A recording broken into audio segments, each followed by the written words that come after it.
Hello and welcome. My name is Dagmar Grefe and I'm a CPE educator and the manager at spiritual care and clinical pastoral education at Children's Hospital Los Angeles. And we're going to talk today about competencies for interfaith spiritual care and education. This presentation introduces you to spiritual care and the preparation for that care on an interfaith or interreligious basis. It provides an overview and some thoughts for clinical practice. It will not tell you about spiritual care for and with members of another particular faith, and these presentations will hopefully follow. Rather, this presentation builds a foundation, and it builds also on the presentation on intercultural spiritual care that's also on the ACPE website. If you have completed that presentation, you will be familiar with a few concepts that are presented here as well. Also, this presentation developed over several years of my experience in interfaith care and supervision. I'm a Christian supervisor, and the presentation has that lens. A Jewish or a Muslim or a Buddhist supervisor might look at these issues from a different angle, and their perspectives would be very much enriching our conversation and our thinking as an organization.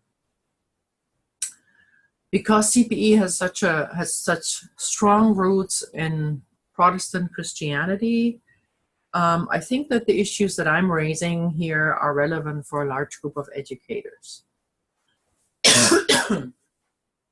By the end of the presentation, you should be able to describe the context of religious pluralism in institutional chaplaincy. You should be able to explain 3 cultural competencies for interfaith chaplains. You should be able to name spiritual care interventions across the continuum of diverse traditions, and you should be able to articulate challenges and opportunities for interfaith spiritual care education. We begin with a vignette or a clinical situation. Imagine a chaplain is making rounds on a unit and the nurse alerts him, let's do a male and let's call him Steve, and she alerts him to a room where an elderly patient is actively dying. The family is Buddhist with origins in Asia, in China. How will you approach them, or how will the chaplain approach them? So this chaplain, Steve, knocks at the door and peeks into the room. The curtains are drawn and dim light comes from the lamp above the bed. The patient labors to breathe. His wife sits by his side and holds his hand. Steve approaches a man who might be in his late 40s and could be the son. My name is Steve. I'm a chaplain, like a priest or a pastor. I work for the hospital and support people of all traditions. The man nods. Steve continues, the nurse told me that Mr. Yu is dying. And then introductions follow. Most likely the family is not familiar with the role of an interfaith chaplain, so Steve tried to explain a little bit, but be inobtrusive.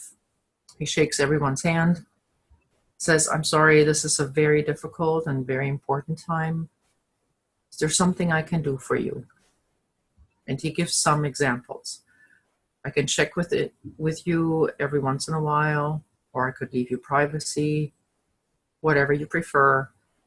I could also try to contact somebody from your tradition. Our census tells me that your father is Buddhist.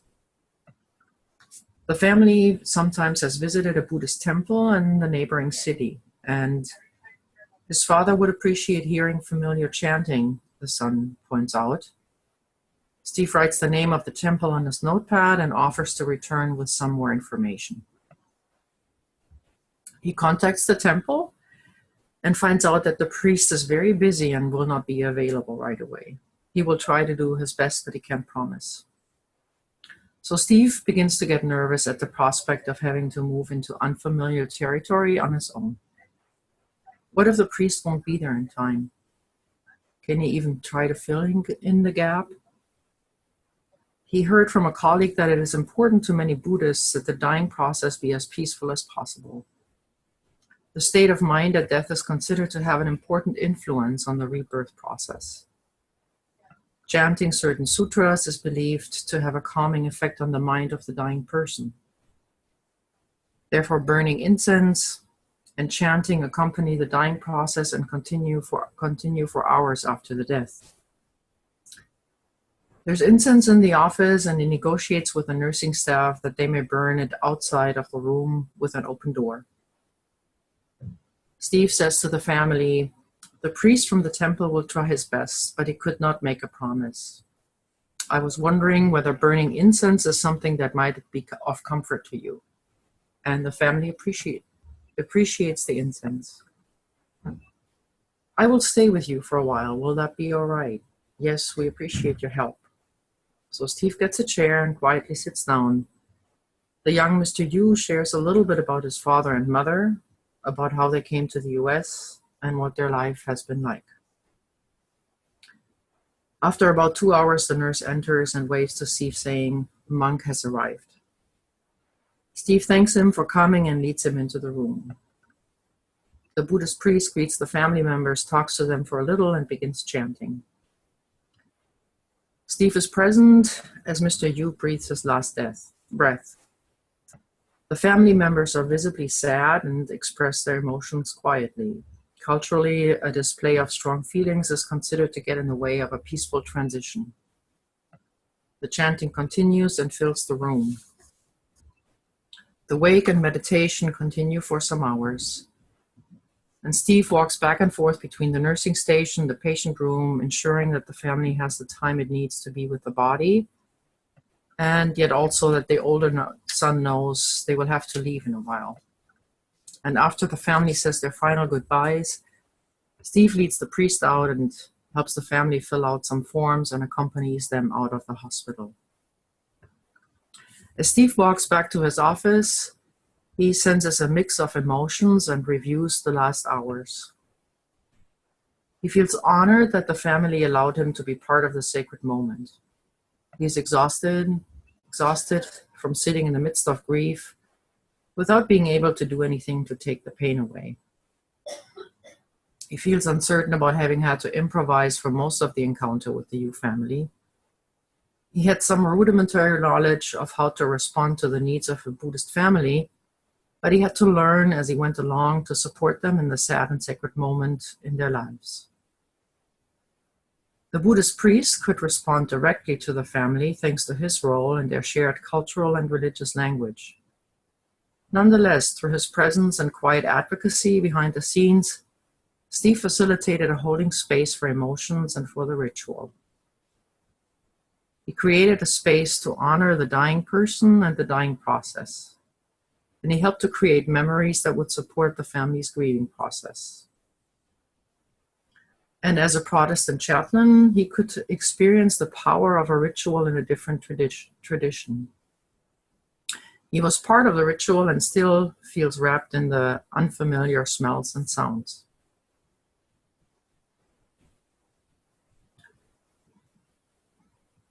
Within a few short moments of the arrival in this room, questions began rushing to Steve's mind. How can he connect to this family in brief moments? The family's Eastern culture is not only foreign to Steve, but also to the hospital, to the culture of Western medicine. How can he advocate for the support of the family's practices? And how do those experiences affect Steve? These are some of the issues that arise in interfaith spiritual care and that we want to tackle today. When looking through our professional competencies, as well as our own objectives and outcomes for level 1, 2, and supervisory education, it becomes clear that as an organization, we need to develop a greater awareness of interfaith spiritual care, develop clearer competencies, and resource our education.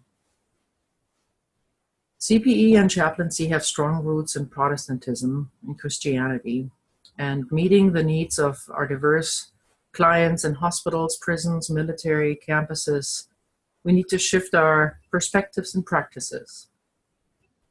One of the places that address interfaith care is the Code of Ethics of Professional Chaplains and the Standards of Professional Chaplains. It says to refrain from imposing doctrines or spiritual practices on persons whom the chaplains encounter in their professional role, and to provide pastoral care that respects diversity. What's stated here is the bare minimum of interfaith chaplaincy, to stay away from imposing my own theological perspectives. Surely that would not be enough for this Buddhist family that's gathered at the bedside of their dying parent, or for the Jewish family that keeps a kosher diet, observes the Sabbath in a hospital that does not accommodate the practices. So for interfaith care, a standard I suggest is to actively assist persons from diverse religious backgrounds to access and utilize particular spiritual resources that help them cope. And so the question is, how do we in CPE or in our hospitals, in our institutions, how do we do this, and how can we prepare our students for such a competency? I believe there are many parallels between intercultural and interfaith competencies. And so I just transferred the cultural competencies that the psychologists Sue and Sue have developed. I give the resource at the end of the presentation. I just transfer them into the realm of spirituality. So it's self-awareness of our own assumptions and bias, understanding of different worldviews, values, beliefs, and spiritual practice of our clients, and developing appropriate interventions and strategies for assistance.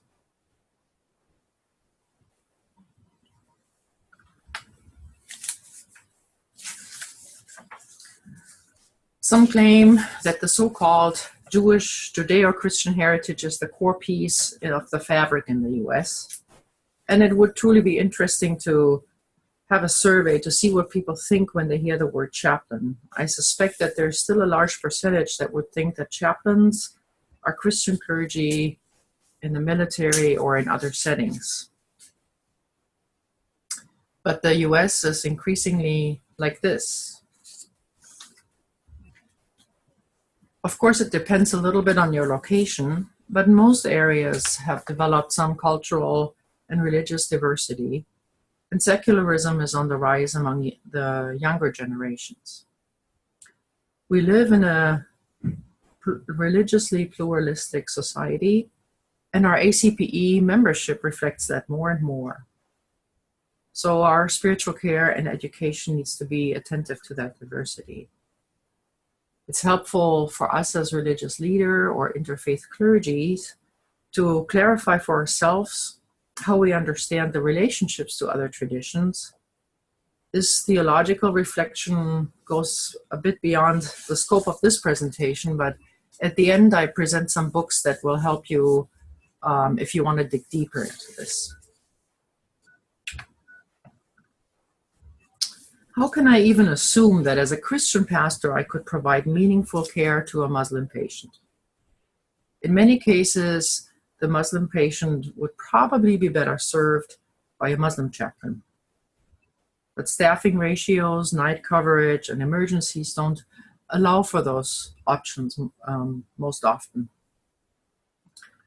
So I have to find some ways to relate to the person, to the other person, the patient, through what connects us and what we have in common. But there are something that's maybe universal. But there's also differences and particularities that I need to consider to really serve my patient well. One might say the particular is the universal concrete, or at least they go hand in hand. And so to train ourselves, to teach ourselves, to see another's tradition, particular traits, we need to develop our self-awareness. And that brings us to interfaith competency number 1. awareness of our own bias and context.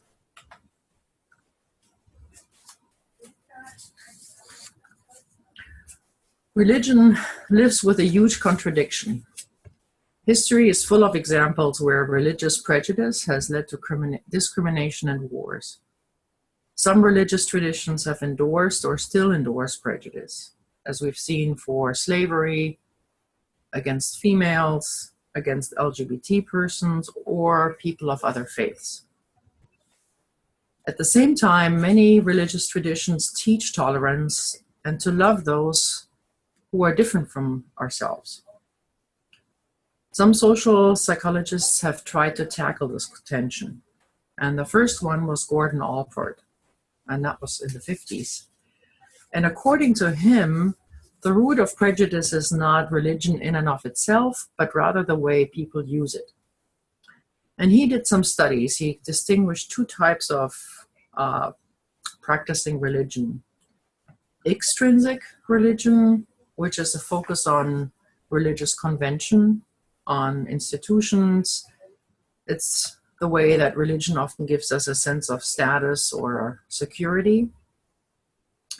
And he distinguishes that from intrinsic religion, which is more internalized religion, where the religion is not just what was handed down, but it went through a process of reflection and plays a role in our daily lives.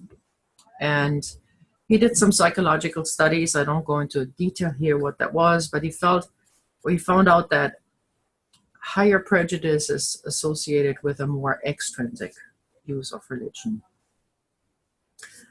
And later on, two psychologists, Batson and Stokes, thought of religion in similar ways.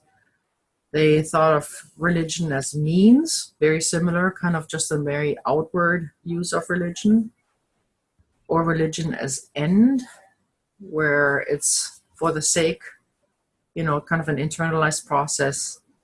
And they added a third, religion as a quest, where there is some openness to mystery and ambiguity and to not having answers for everything. And they found that the third one was associated with least prejudice.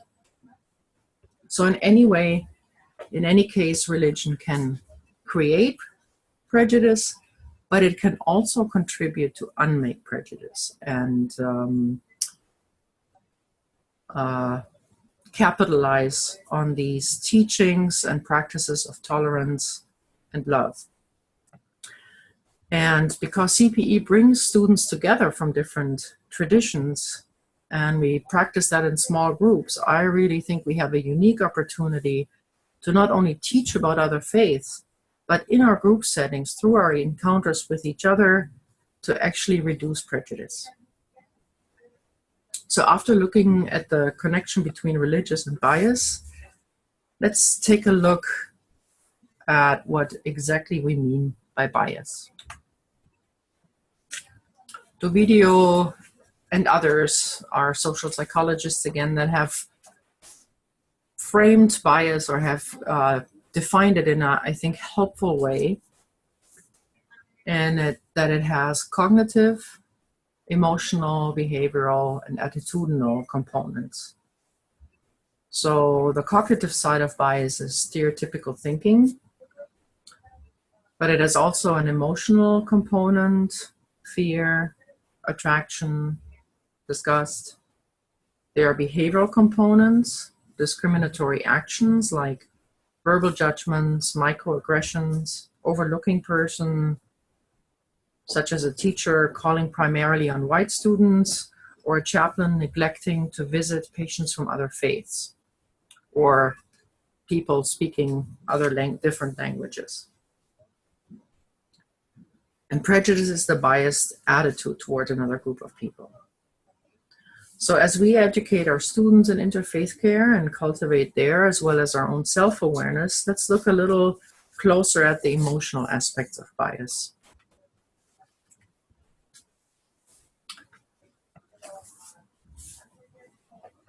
Otherness can create a sense of threat in us.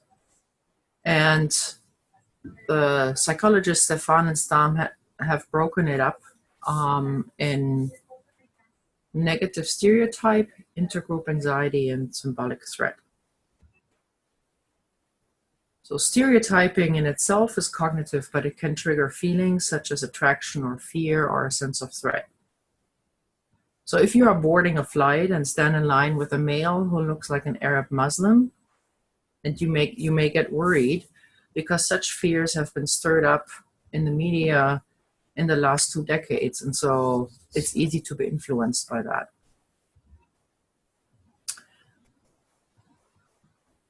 Intergroup anxiety. Chaplains may be reluctant to visit an Orthodox Jewish family because they're unfamiliar with the tradition and how to relate to the family. And so somehow the name of that family may get to the bottom of the visit list that day.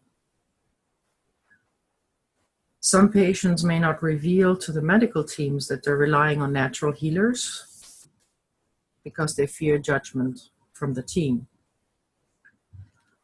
Or we're talking about fearing negative stereotyping or judgment from the other.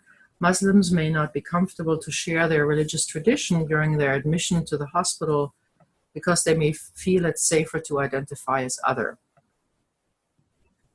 And finally, symbolic threat. When I was working in a congregation in Germany, some parishioners became upset when the call to prayer, to Muslim prayer, sounded from loudspeakers in their part of town. There was a sense of threat that Christianity wasn't the only visible or audible tradition anymore. So all of these responses may be present within us or within those whom we meet in our spiritual care, and that is human. We just want to be aware of them so they don't get in the way of our care. The theologians James Poling and Emmanuel Lartey bring our attention to uneven power dynamics in intercultural relationships. As a bumper sticker says, if you don't have to think about it, it's a privilege. Members of dominant cultures are often less aware of cultural differences because we don't have to think about it. On the other side, members of minority cultures often can feel left out and experience discrimination. I learned about that myself when I was working in a hospital with a fairly significant Jewish population. The winter holidays were approaching, and I thought maybe I could partner with the rabbi that was on our advisory board, and we could maybe facilitate together sort of like a celebration around the theme of light. So I called him up, and the rabbi was very friendly, and he declined politely and said that he would prefer to have separate celebrations of Hanukkah and Christmas because that Jewish holiday so often gets swallowed up in Christmas. And he showed me the perspective of a religious minority, and I realized that I had come from a majority perspective. I wanted to be mindful of the other tradition, but I didn't really do it justice. And so I really learned from that encounter.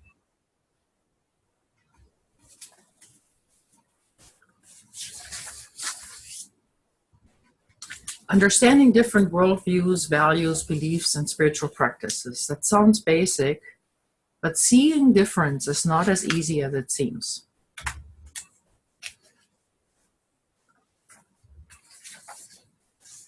When we encounter people of another group first, we tend to miss that there is diversity within that group. You've probably heard the term, they all look alike, referring to people of a different ethnicity or social group. Think of an example from your life when you met somebody first and your idea of that person changed when you got to know them personally. It takes a while of personal contact to discover the uniqueness of a person representing a different group. For a Christian chaplain, it's a no-brainer that there are so many different denominations within our Christian tradition. But when meeting a Buddhist, we may not be thinking of the different traditions within Buddhism, such as Zen, Mahayana, Theravada, to only name a few, or the different flavors of these traditions depending on the country where the Buddhist immigrants are from. So when we don't know a group very well, we generalize and we can miss a lot of unique traits. Usually that changes, and the more we get to know the person or the group, the more the image in our minds becomes nuanced and richer, at least with some basic open mind. Wendy Kedge and Emily Sigelo published an article, Negotiating Religious Differences. And they named 2 strategies that chaplains use when they encounter a person from another tradition. The first one is neutralizing difference, seeking commonalities with those whom we encounter. So examples for that would be to focus on presence, to have conversations, empathic listening, and meaning making. Those who code switch, or when they code switch, they move into the religious language and the rituals of the persons that they encounter. Sometimes code switching can create a great deal of tension. For example, when a Jewish chaplain is on call and would be asked to do a baptism, and it might be that he or she will not be able to do that for his own, her own, or the integrity or that of the patients, and they would get creative and get somebody else to help them, use the family or a staff member, and they would still be present, but wouldn't facilitate the ritual.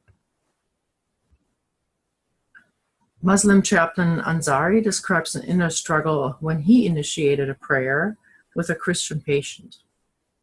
His tradition does not allow personalized ritual practice outside of that is permitted by legal authority. So he's really struggling because his patient, he feels, does not know about any of this in their tradition and would really benefit from his prayer and his presence in that way. So after some reflection, he moves into the practice with this patient of prayer, because he feels that the patient will be better served. And it takes some inner struggle and reflection to really meaningfully bridge the difference.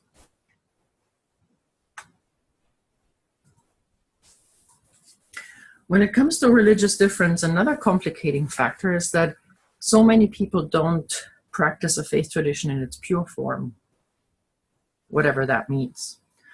In 2009, there was a Pew Research study that looked at hybrid cultural and spiritual identities, how a lot of Americans actually mix multiple faiths, or, in terms of attending other places of worship, move back and forth, or have beliefs that are not really known in their own tradition. Through interfaith marriages, technological, the information that we have available through travel, we are definitely much more open to influences from other traditions. So not all Christians are theists. And when we look at here, quite a number of Christians actually believe in reincarnation. And sometimes people can hold 2 identities. For example, Judaism and Buddhism. During a staff huddle, one time, 2 of our chaplains had a debate about a family, their religious affiliation. One was convinced that the family was Christian, and the other one said they were Jewish. It turned out they had talked to 2 different family members. There are more and more interfaith marriages and multiple traditions in families. And so families are influenced and practice often hybrid or several identities. So when meeting a patient, it's important to make a careful spiritual assessment and to be aware of assumption that might close your mind to the richness and the beliefs and different struggles and inconsistencies that people may have.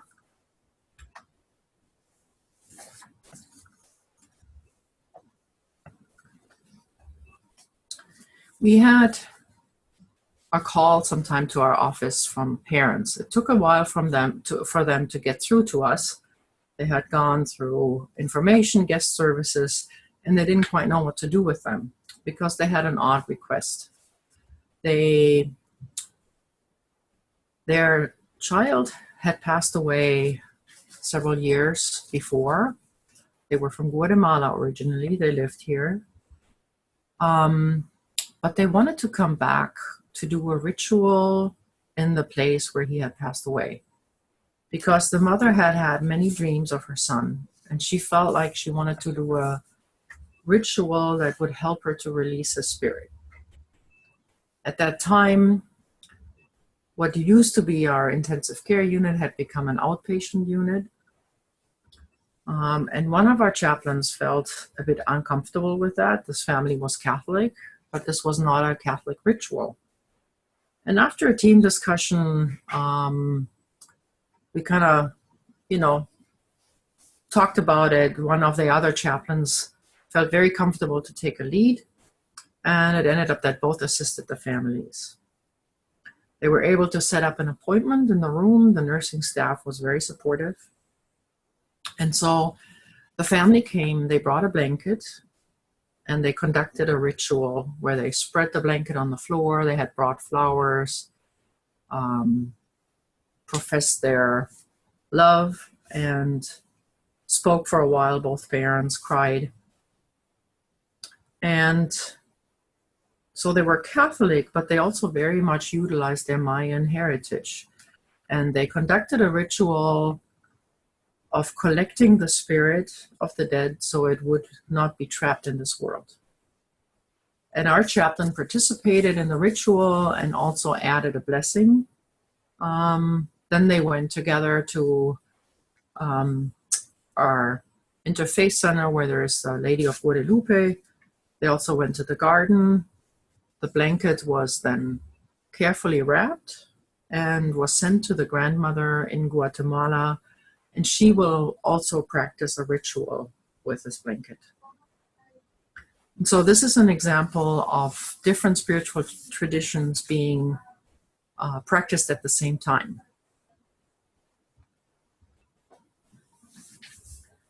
So the notion that is expressed in this slide, you can remember it easily with 3 fingers. We are unique. Our DNA, our unique character traits, our talents and challenges, we are like no other. But we also have some things in common. People who share the same context or cultural upbringing. We are all like some others. And then we are like all others, and some of the things that we experience are very universal, like birth, death, illness, even if we interpret these a little bit differently or differently. So it's always helpful to, when you meet a patient or a student, to keep those 3 aspects in mind. So we're looking now at appropriate interventions and strategies of assistance. So using this concept, I kind of developed this idea of concentric circles in which we can engage people of different faiths. They're somewhat similar actually to what Wendy Kedge and Sigelo describe as neutralizing and code switching. But those terms are more descriptive and sociological. This perspective is a little more looking from the inside, maybe a practical theological perspective. So I see interreligious interactions in spiritual care as a continuum, as concentric circles, because in my belief, the particular and the universal are connected. So there's the circle of common human experience, where we interact with each other through a very human and empathetic perspective. The chaplain, the role of the interfaith chaplain is primarily like a companion and counselor. So interventions on this level would be empathic listening, presence, affirmation and reassurance, exploring a story or a theme or a concern, reframing, advocating, kind of what Steve did for the family, going back and forth, making sure they could stay as long as they needed. He had empathic listening and presence as well, helping them to share their memories. Sometimes it might be integrating issues, you know, dealing with suffering, illness, things like empowering, and we get to that later a little bit. And then generic ritual. Sometimes a generic blessing can be something that relates to a lot of people across faiths. The second circle is the circle of, I call it interconnected spiritual practice, because throughout history, religious traditions have influenced each other through migration or travel or other factors. And so there are some practices and concepts and values that are similar. It's just important that we maintain still the integrity of each tradition. So some of my Jewish students connected with a lot of our Catholic families by using psalms. They offered blessings, which is something that, you know, a Catholic or Christian patient definitely would understand. Prayer within the Muslim tradition and the Christian, there's something in the Muslim tradition, there's something like a dua, which is like an intercessory prayer that might be offered or used or mentioned. Things like meditation or certain rituals that are similar. I remember sometimes co-facilitating a baptism with a Jewish rabbinical student. She had really developed a close relationship to this family that wanted the baptism, and so we did it together. All I did was pronounce the Trinitarian ritual, formula, and the chaplain could use psalms, the priestly blessings, and so spiritual care interventions on this circle, the chaplain is pretty much like a representative of the sacred. And the third circle is particular spiritual practice, and that maintains the strongest degree of boundaries.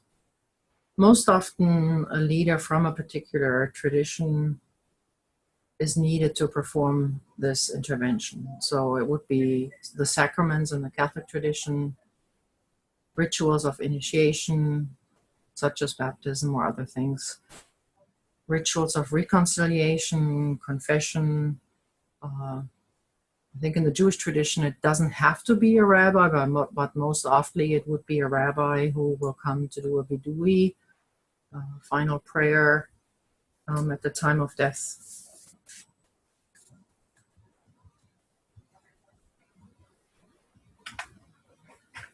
So on this last one, actually, I'll go back. The chaplain in this area is more that of a resource agent. We may not be able to perform this ritual or this intervention ourselves, but what we can do is make sure that it can be provided. And so we are like a resource agent. So these are the times when neutralizing would miss the spiritual need of the patient and family, and they are much better helped by somebody from their own tradition. So even code switching or interconnected spiritual practice may fall short when there are boundaries between the faiths that need to be respected. Like I said, the family who needs a sacrament, or the international patient who would like to speak to an imam, or the Buddhist family who would be comforted by chanting in their language familiar to them. And there may be situations when it is difficult for the chaplain to code switch because they have to maintain their boundaries for their own sake and for the patient care's sake. So if you can't do it yourself, try to get somebody who can do it. So in this role, chaplains often function kind of like a spiritual social worker in providing resources, making connections, and trying to find religious leaders that can connect with families. So it pays off to really give much time and attention to building a strong network of connections with your local religious communities and to consult with them.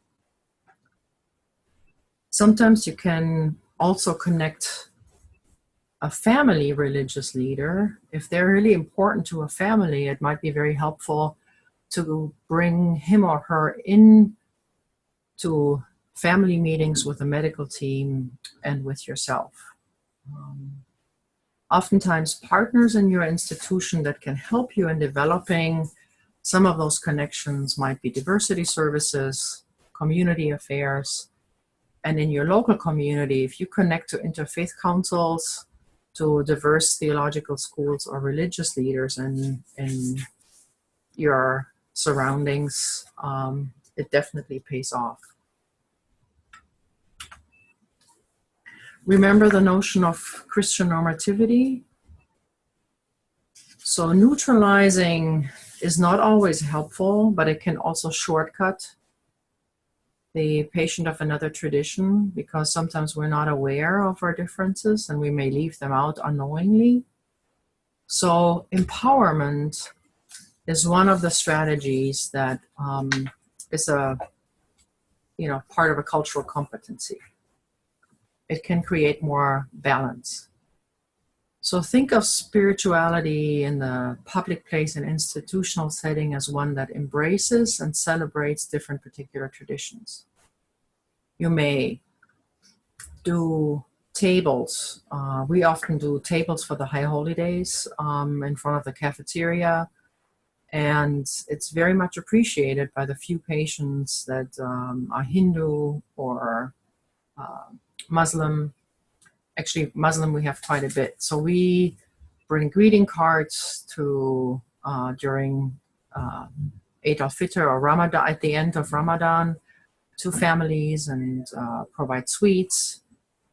Dates during Ramadan, we celebrate and recognize some of the Jewish high holy days. So they're definitely, you can have a calendar out if your institution allows it, reminding other people of their traditions. You might advocate for different cultural and spiritual practices. Do you have kosher foods available? If you have Jewish patients that come to your facility, how about halal food or vegetarian?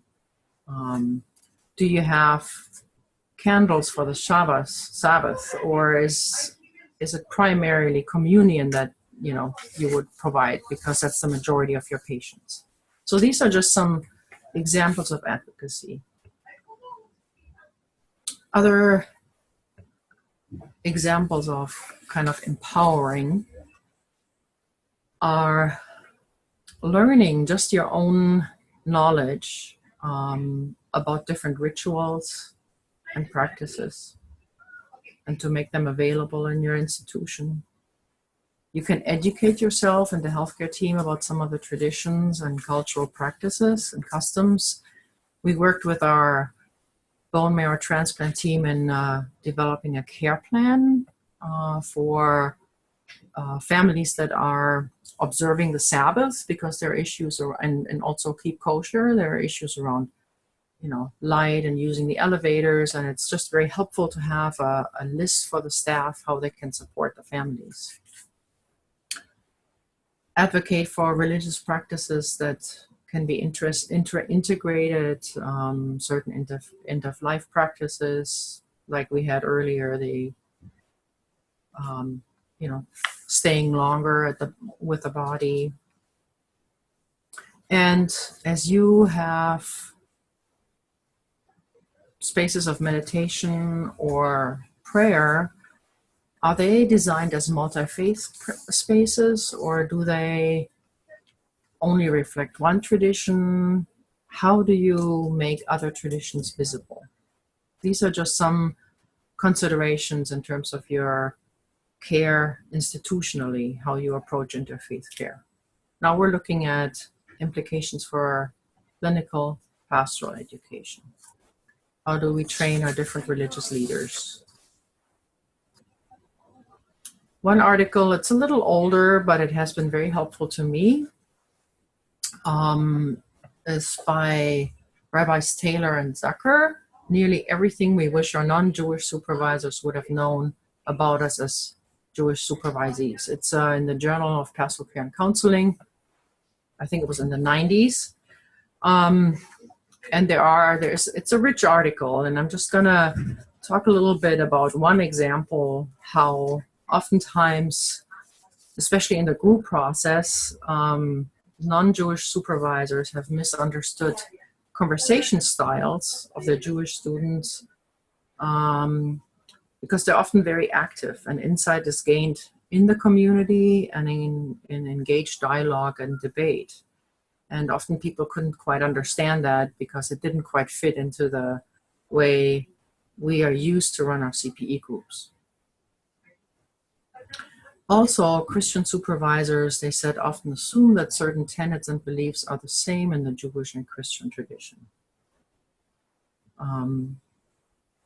But even though Christianity has deep roots in Judaism, we have really interpreted the Hebrew scriptures in very different ways. We put a Christological lens on it, and it has developed through influence from the Greek philosophy and the Roman Empire. So it has really become its own tradition. And so sometimes we can make mistakes and appropriate another tradition. Just recently, when Easter and Passover overlapped, I heard our Catholic chaplain speak of Passover, but more from a Christian perspective, without acknowledging that right at the same time the Jews were celebrating it, but differently, commemorating a different history. So the majority can sometimes appropriate other traditions without being aware of it.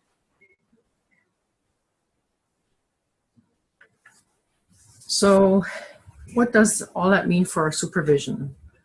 We address the need to broaden our understanding of other traditions. And not all master programs do that. And sometimes as CPE educators, we may have to be more proactive in that area.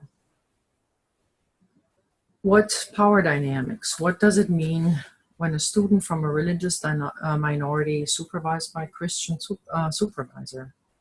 Do they worry about being really understood? Sometimes they may feel a need to translate their theology into Christian language so the supervisor can understand it. How do you as a supervisor feel about the student's tradition? Would you be comfortable to admit to yourself and to your students if you don't know that much about a tradition and need to learn? How about group dynamics? Oftentimes students from religious minorities are also minorities in our CPE groups. What would that mean for group supervision? What leadership strategies can you employ that avoid feelings of isolation? But you could use the group from mutual learning. We have a very high Catholic population, and in the summer we always have at least two Jewish students, and they certainly really don't have much opportunity to practice, to use their Jewish tradition, but they apply often many principles, but oftentimes it can be very lonely. They know, and sometimes they actually pick our case because they want to be exposed to something new and different outside of their tradition, but it still can be pretty lonely. And so it's just helpful to have partners or to find people, that can be kind of a buddy from their tradition, even within the institution. Or to work with the seminary and have a relationship with a Jewish theological school, to have somebody there that can support them and be a sounding board for their experiences from their perspectives. So these topics are just some ideas for food for thought, and my book, Encounters for Change, address some of these questions in more detail.